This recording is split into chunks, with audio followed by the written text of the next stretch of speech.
Drama से भरपूर शुरुआत। दरवाज़ा बंद था, लेकिन वसुधा की आंखों में आंसू और दिल में आग थी। उसने अपने कांपते कदमों को रोका नहीं। नेदी सजे पैर ना गिरा के अंदर आ जा, उसने खुद से कहा। अब वो डरने वाली नहीं थी। मुख्य घटनाक्रम। वसुधा अब ठान चुकी है कि चाहे जो हो, वो देव को खोने नहीं देगी। हाँ दोस्तों, अब जो आने वाला है वसुधा और देव की जिंदगी में, वो बेहद चौंकाने वाला और भावनात्मक है। दरअसल, जैसे ही चौहान परिवार ट्रिप से वापस लौटता है, घर में एक बहुत बड़ा तूफान आता है। सारिका सबके सामने यह राज खोल देती है कि वसुधा छुप छुप कर देव के नाम का मंगलसूत्र पहनती है और सबको धोखा दे रही है। चंद्रिका, जो हमेशा से वसुधा को पसंद नहीं करती थी, आग बबूला हो जाती है।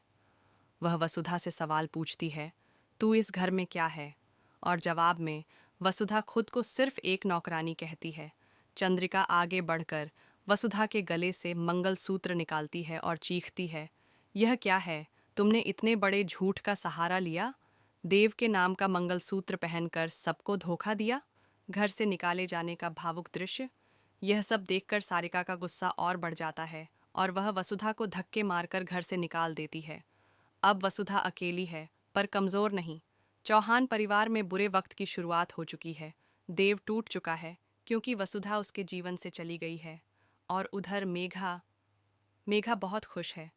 बड़ा खुलासा। लेकिन किस्मत ने वसुधा के लिए एक और सच्चाई छिपा रखी थी।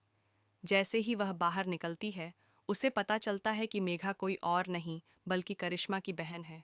वही करिश्मा जिसने वक़्त वक़्त पर देव और वसुधा के रिश्ते को तोड़ने की कोशिश की है। और ये सच्चाई खुद मेघा अपने मुंह से कहती है, वसुधा, मैंने ही तुम्हारा यह हाल किया है और अब मैं यही हाल पूरे चौहान परिवार का करूंगी। मैं सबको बर्बाद कर दूंगी और देव को तो मैं ख़त्म ही कर दूंगी। वसुधा यह सुनकर स्तब्ध रह जाती है। उसके पैरों तले ज़मीन खिसक जाती है, लेकिन वह रोती नहीं। अब वो लड़ने के लिए तैयार है। नई शुरुआत का फैसला। अब वसुधा ने एक फैसला ले लिया है। वह देव से शादी करेगी, लेकिन इस बार किसी झूठ या मजबूरी में नहीं, बल्कि पूरी सच्चाई और रिवाजों के साथ। और वो देव से साफ कह देती है, अगर तुम मुझसे शादी नहीं करोगे तो मैं अपनी जान दे दूंगी। पर यह कोई इमोशनल ड्रामा नहीं, बल्कि एक ठोस योजना है। वसुधा जानती है कि देव और पूरे चौहान परिवार को बचाने के लिए उसे यह कदम उठाना ही होगा। एक नई सुबह। इस बीच चौहान परिवार पूरी तरह से शॉक में है कि कैसे वसुधा, जो कभी उनके लिए सिर्फ एक नौकरानी थी, अब उनकी बहू बनने जा रही है। लेकिन सच यही है, यह शादी होगी और मेघा का असली चेहरा भी सामने आएगा। गृह प्रवेश का भव्य दृश्य। आखिरकार वह पल आ जाता है, देव और वसुधा का गृह प्रवेश। सबकी आंखों में हैरानी है, लेकिन चंद्रिका खुद अपने हाथों से यह रस्म पूरी करती है। यह एक नई शुरुआत है, वसुधा और देव के रिश्ते की, चौहान परिवार की खुशियों की और मेघा के अंत की। समापन भावपूर्ण अंदाज में। अब कहानी में आ चुका है एक जबरदस्त मोड़।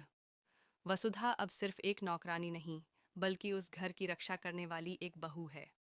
क्या आप भी चाहते हैं कि वसुधा अपने प्यार और परिवार के लिए ऐसे ही लड़ती रहे? तो दोस्तों, हमें बताएं कि आप कितने एक्साइटेड हैं इस धमाकेदार ट्रैक को देखने के लिए। कमेंट करें, शेयर करें और ऐसी ही टीवी की लेटेस्ट अपडेट्स के लिए हमारे चैनल को सब्सक्राइब करना ना भूलें।